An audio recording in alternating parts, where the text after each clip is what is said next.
What you see in the background, although it's blurred out, is iRacing. Arguably the best sim racing game, and where sim drivers can battle it out on the highest level. Now, you might be wondering, why am I saying this? Well, iRacing comes at quite the price tag for $9.99 a month. Additionally, it'll cost you an extra $15 for every new track that you buy and $12 for every new car that might interest you. So, I've set myself out to try out this game that is so highly spoken of by professionals and see if this game is really so good for the average sim racer. So for the next 7 days, I'm going all out on iRacing and seeing how good is really iRacing. So it is currently 17:29 Tuesday and I've started downloading iRacing, so hopefully it's gonna get downloaded soon. It's 1.5 hours left approximately. Meanwhile, I'm waiting. I'm probably gonna watch the Ultimate iRacing Beginner's Guide. Amazing video, and the link will be down below. So here we are finally in iRacing, and my plan for day one was just get set and get familiar with the game physics and set a nice lap time in the Mazda. Now, what I noticed very quickly is that it's a lot harder than F1, which makes sense because F1 is pretty much an arcade game. And something else I noticed is that the force feedback is something that should not be reckoned with. I was in a crash, as you can see here, and the wheel just snapped back. I hurt my wrist, nothing too bad though, but definitely something to remember for the future. Now, I tried both the solo drive and time trial mode, and it seems like only the time trial laps get registered, which isn't ideal for me because it was a lot better when I raced in solo drive. But a 1.19.2 isn't all too bad if you remember that this is in fact my first time racing in iRacing. For some reason, I also lost some rating on my license, which isn't ideal. Unfortunately, my second day of running was cut short because of school, but it was still a good day for my newly found love for this game. I think learning where the limits are and understanding how the car feels is something I've never felt on another game. Quite a few spins and crashes today. I was in an online practice lobby which felt good, and I was definitely faster than some other drivers, which is something that I need to be aware of, because here I'm going full speed and almost crashed into the driver ahead. Fastest lap time today was a 17.2, which is a massive improvement. Unfortunately, I don't have it on camera, so you'll just have to trust me on this one. To avoid the video from getting too repetitive, we'll skip day 3, but it's worth mentioning that we set a 1.16.7, which sets the new personal best.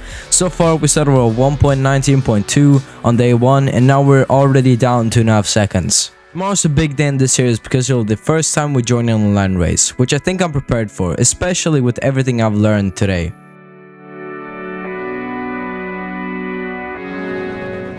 Unfortunately, the unthinkable happened for day 4.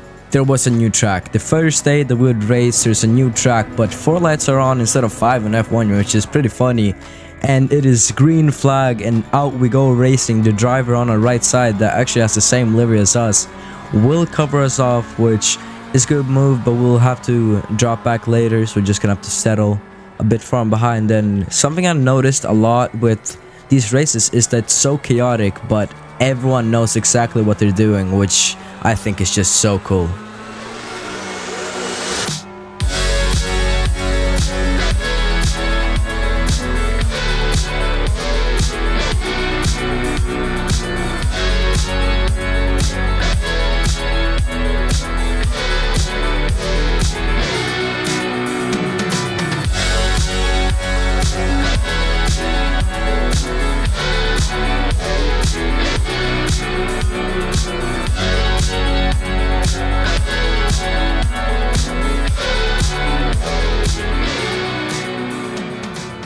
Now, you could say that this second place finish is just pure luck, but I believe that consistency is sometimes better than just raw pace, and that is what gave us this P2 finish, which is just amazing. It bumped up our safety rating a lot as well, so I think day 4 and our first race has been a huge success. So for the last 3 days, I'll be changing it up. Day 5 will only be open wheelers, day 6 only oval racing, and day 7 finally an overview. And my pros and cons and final conclusion if I think this was worth it and if I enjoyed my time on iRacing. Unfortunately, when I was editing this video, I realized that my open wheelers and oval racing footage was corrupted. But here's my summary and what I think about the two. So when it came to open wheelers, I think they were easy and nice to drive. There was a lot of great racing, but also more accidents. But that adds on to more action, so see that how you will. One thing I noticed is that contact can be significantly more severe. So for example, in the Mazda, you can take a pretty hard hit and continue driving. But if you take a hard hit in the open wheelers, your race is done. But overall, I found the open wheelers just fantastic. Now this is of course my opinion, but I think that oval racing is the best that iRacing has to offer. It's very strong force feedback and genuinely feels fast, which many games don't manage to give you that feel that a car is moving fast, but it genuinely feels like you're going very fast. Also, with oval racing, there comes constant action, and I just think that oval racing is fantastic. So here we are, the big question that might have been the reason that you clicked on this video. Is iRacing worth it? And my response is yes and no. I'm no professional, but I believe that your answer is no if you're expecting to hop into iRacing, load up the sim, choose whatever track you're feeling like, and get into racing.